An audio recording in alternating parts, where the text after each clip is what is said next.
This is Cannaramic, and we're bringing you cannabis like you've never seen it before. This is Cannaramic, and we're bringing you cannabis like you've never seen it before. I am Cyrus, your host for today's talk. I want to give a shout out to SOAT.com, your number one source for all things hip hop entertainment. And today we have the pleasure of talking to the one and only drummer boy, Memphis native, founder of Drum Squad, production, films, record label, you name it. Has been featured in Vibe and New York Times as one of the hottest producers in the game. I'm hyping you up, drummer, so you just got to deal with it, okay? Yeah.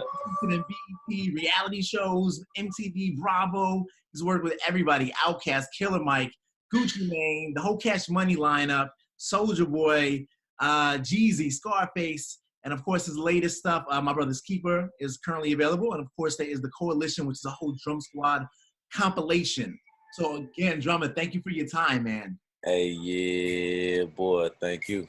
Yeah, so we'll jump right into it, drummer. Basically, the main emphasis on this Q&A or this discussion is not just being for recreation. So that's kind of the main theme that we're going with, and we're just going to jump into the discussion. And what I want to ask you first is, growing up and as an African American in Memphis, notably Cordova, about 30 minutes outside of Memphis, kind of what was your experience like just as an African American in the city life, so on? I mean, going like coming up in South Memphis, you know, that was like the hood. So, you know, it's a lot of different crime and whatnot, petty charges for weed and stuff like that. You know what I mean? And like moving to the suburbs, it's even tighter. It's even more pressure and more, you know, racial profiling and things of that nature. So we had to kind of, you know, finagle the game. You had to be creative. It taught you how to be a chameleon. It taught you how to, you know, even sometimes, like you said, with your business suit on, throw on a suit jacket, but you could have some shit on you. You know what I mean? So I could look like I'm about my business, but I could still kind of, you know, disguise myself and still conduct business accordingly. You know what I mean? So it just taught you how to be smarter and more on your chops, for real.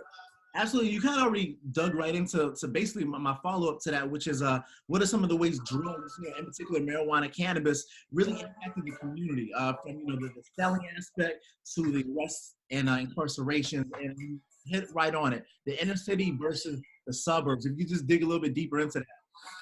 Yeah, I mean, for me, like, you know, I was around weed more than anything. Like, you know what I'm saying? I've been around other drugs and whatnot, and especially like even in the suburbs compared to the inner city. Like in the inner city, you might see some rocks or some pills or some, you know, cokes, you know what I mean, weed, stuff like that. But in the suburbs, I was like, acid, what the fuck is, you know what I mean? Like, you talking about speed and you know, meth, and you know what I'm saying? It's a whole completely, you know, lineup of drugs in the suburbs, you know what I mean? So it's just crazy seeing all of these different things and options and choices.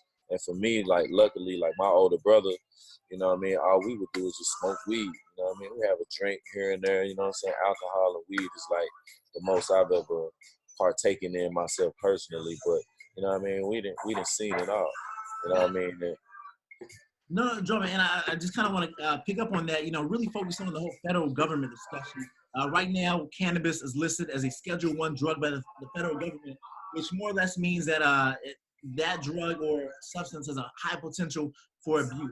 And basically, other drugs that are kind of categorized with that cannabis or marijuana as heroin, ecstasy, and LSD. And so we kind of want to ask you, especially with your past experience, you know, does cannabis deserve to be kind of seen as that severe, you know, up there with ecstasy, up there with something as strong as heroin?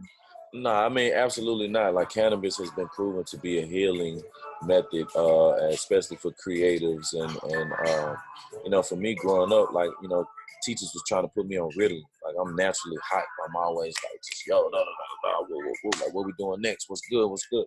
And weed kind of helped me, like, put all of that into a package and not be so rambling and so rambunctious and whatnot, and be able to focus in on exact targets and prioritize my needs. So, you know, it's been amazing for me, just, you know, rolling up a blunt, smoking weed, making a beat, you know, getting in that vibe, getting in that get those creative juices flowing and whatnot. You know what I mean? So I've seen it help and save a lot of people and keep people out of trouble. You know what I mean? If I was, you know, luckily my mom saved me from never taking Ritalin and getting caught on certain things that is to me the real controlled substance. You know what I mean? Relationship like German. Let me just ask you, you know, with the family aspect, because, you know, I think it's different family to family. We've talked to Red Man, and he's kind of, you know, embraced the whole cannabis culture. There's other families that, you know, they feel cannabis is this horrific drug. You know, do not touch it, get away from it. I'm just curious, the direct connection you had with, you know, you using it, and you know, your family, your mother, your brother, and so on. Like, I guess, kind of, what was the view of cannabis in your household? I mean, at first, you know, of course, parents and mom, pop, like everybody kind of had this wave of weed is a drug and tobacco isn't. Like, what the fuck? Like, my mom used to smoke cigarettes back to back to back to back, lock me in the car, like, it won't roll down the windows. I'd be in the back, like, just choking out, like, yo, mom, you killing me. Like, you know what I mean? And just seeing what cigarettes do and how they keep selling this shit. But you locking people up and giving people these petty ass charges and using that as a crutch to do what initially wants to be done anyways, and you know, just locking up as many black men as possible. You know what I mean? And I think finally, like, the world, the doctors, the judicial system, the government, a lot of people are starting to realize that cannabis is cool. Like, this is okay. This is really, like, this is the way of peace for real. Like, you want a peaceful world, this is the best and quickest way I see that happen. No, absolutely, and I definitely want to touch up on what you just mentioned a few moments ago about the recreational usage. You know, like, or the fact that it can be something bigger than just, you know, smoking it up. You know, it helps alleviate stress, anxiety. There's the humongous healing component of it. So definitely, and you know, speak about the creativity aspect. You know, it's easy just to be like, oh, there's a bunch of people smoking cannabis, but for a lot of others, you know, they actually use it because they're super stressed out. It helps them kind of out, create these amazing creations, musically especially. So definitely speak on that aspect. Yeah, I mean, for me, I'm having a great life. I'm doing what I love. I'm tapped into, you know, my divine, you know what I mean? And I think so many people can tap into the divine through weed. Weed is a way to, it's almost like a method, like you said, to relax, to pinpoint and focus without stressing. You know what I mean? And it has helped me to accomplish many of my goals that I've set out to do, in a sense of not stressing about what I can't do, but focusing more on what I can do. And you know, that's one of the biggest things. So many people, when you're sober, or you know, when you really let the daily life stresses get to you, you stress yourself out. You're trying to finish everything in one day, and smoking a blunt will be like, okay, man, sometimes maybe let me knock this down in a week. This is a week's goal. It takes more time than one day. You know what I mean? And let me do this today. Let me do this tomorrow. Let me do this. Da da da. And within that week, you've accomplished those goals that some people stress over for 3 and 4 and 5 months by not taking any action. So it really helps me pinpoint focus, as well as think of thoughts that I probably wouldn't have thought of sober, and I just execute. Gotcha. I don't want to backtrack too much, but I am curious, what was your first experience with cannabis like? Like, we can go all the way back to that first time. First time I smoked a blunt was with my brother, man. You know what I'm saying? I was riding with him. He had we got these casinos outside of Memphis in Tunica, Mississippi. So his girl was one of the cashiers. She had to work, so he was like, "Man, come on, ride with me. I got to take my girl to work." So it's like a 45-minute drive. So we rode out there, took her to work, and on the way back, he was like, "Man, before we take this ride back, I'm gonna roll up a couple blunts, man. We're gonna roll up the windows and just hotbox." So he rolled up 2 blunts. I'm talking about, and this is when we was rolling like the Philly Swisher So you talking about fat blunts, you know what I mean? You had to put a lot of regular in it because this shit was regular weed, you know what I'm saying?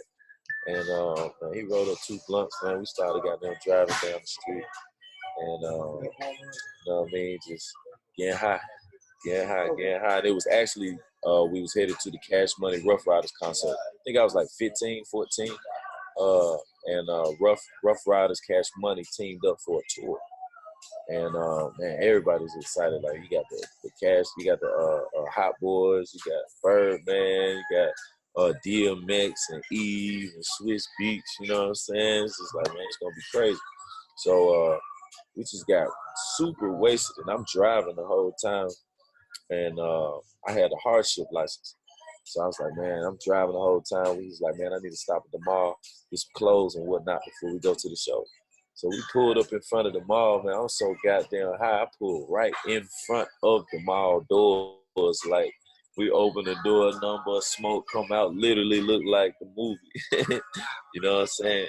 And man, just had a crazy ass night. You know what I'm saying? Just seeing, that was like my first concert I went to, Rough Rider Cash Money. Seeing all the shows, seeing Wayne, you know what I'm saying, and all my favorite artists in one night. You know what I mean? It's probably like just a classic way to get high. No, absolutely. You know what? Just to kind of go back to Tennessee, you know, something that I just kind of came up recently, and it's just crazy that how strict the Tennessee laws are regarding cannabis, man. And I mean, I was just pulling up some facts, and I'm just gonna kind of, you know, hopefully don't sound too boring, but you know, possession, cultivation, to remain illegal, and even more than that, possession of any amount is an automatic misdemeanor, punishable by 1 year in jail and up to a $2,500 fine. You know, you especially think about a lot of these inner cities or, you know, communities where, like, you know, 2,500 is, you know, that's gonna be a 3-month paycheck, you know, for some people. So I just want to kind of ask you, how do these types of laws and policies impact the community throughout Tennessee? It impacts everything, you know what I mean? And I tell guys real simple, like, man, smoke in the house. It's real simple, like, you know what I mean? Some of these states and counties and shit like that, man, you'll never catch me riding and smoking. It's just something you won't catch me do. Like, you know what I mean? I'm keeping it at the house. I'm smoking at the house. When I get to the house, that's when I get high. So, you know what I mean? It's like I don't have time for no bullshit. You know what I mean? Officer. You know? I don't got no time for the bullshit, officer. You know what I mean? And just keep it real clean, man. You know what I mean? Even when I hit the road or headed to wherever I'm headed, man, I get it when I get there. You know what I mean? Can you know, kind of putting this all finally together, man, because I know you got a gazillion things to do, man. You know, the fact that marijuana is legal for medical or recreational usage in 33 states, but not Tennessee, how mind-blowing is that to you, man? Just, you know, 50 states, you do the math, 33 states, it's either medical or recreational. Tennessee is neither. Is that just mind-blowing to you? Kind of, what is your take? Yeah, I mean, it's definitely crazy. You would think it'll be a little bit different. You know what I mean? The odds are shake a little bit different, but, you know, you got to kind of go with the guidelines, you know what I mean? And again, being in this game, being in this business, one thing that you have to learn how to do is play the game. You know, and you know, it's certain states are much more welcoming than others. If you look at Canada, you know, the legality of marijuana and cannabis in Canada, the groundbreaking things that they've done with insurance, and just how they cater to their people, you wonder why it's so peaceful. You know what I mean? And I think United States is finally picking up on some of those gestures and methods that I think can be more effective for the United States. And just with Tennessee in general, and I know you spend the majority of your time. I know you're worldwide, but Atlanta really cultivated out there. But you know, just thinking about one more time with Tennessee, what do you think is going to take? I feel like, you know what, we need to let people. Well, I think Tennessee is making ground, you know, day by day. You know, being from Memphis, you know, and even in Memphis, they've lightened up on the marijuana. So if you look in the city of Memphis, as far as the state of Tennessee, it's tough, especially, you know, Nashville and Knoxville and whatnot. They're really trying to keep Knoxville and Nashville as clean as possible, as they should. But I think, you know, especially the way hip hop and country has begun to merge, the music, the money, and the focus and direction, again, with people freely being able to have cannabis as recreational use, just allows more music being made, more creative focus, more direction in those creative worlds, and essentially having happier kids. And that's what it's really about, is the youth, the future, and tackling more opportunities for our future.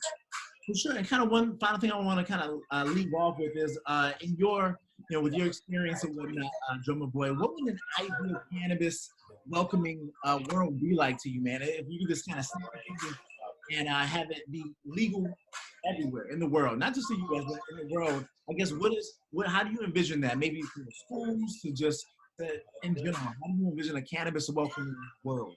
Well, I would say, I would even push for, 18 and up.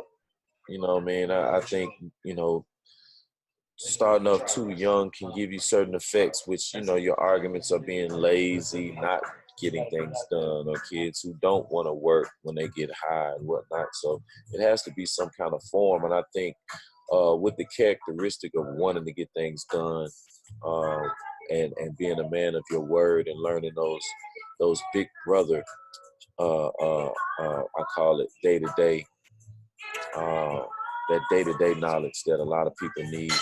It's a camp, and in this world of that you speak on, I would say that obviously it would be an option. So it's not mandatory that the whole world is smoking weed. Like, it's just an option to freely partake, and I think something that helps and betters the world. Yeah, and just real quick, promise. I don't think, but it's so much more than just cannabis for smoking. I mean, there's CBD oils. There's of course the vape. There's so many other things. I guess, how are you kind of informing yourself of kind of what all cannabis has to offer? I know the West Coast culture has done everything to kind of just make this plant as useful as possible, but for yourself. Yeah, I mean, I would be almost interested in, like, some fragrances, some perfumes, or even some candles that you could light that give off the scent and the aroma to where you could still get high, through that candle scent. You know what I mean? Just, the CBD oils and things of that nature are cool. I'm more of a flower guy, and just Fanta leaves, papers, flowers. I'm good to go. Even bongs are cool. You know what I mean? So we will leave it right there, Drummer Boy. I want to thank you so much for making yourself available, man. Please let everybody know where they can keep up with you. I know you're all over the place, but where's the best place for everyone to kind of keep up with everything that you're doing? Man, follow me at Drummer Boy Fresh, at Drummer Boy Fresh on Facebook, Twitter, Instagram. Check out the website, drummerboy.com. And the most recent album, My Brother's Keeper, on all music platforms. Absolutely. I want to thank SOHH, our sponsor. And once again, thank you for your time, man. Yes, sir. Thank you.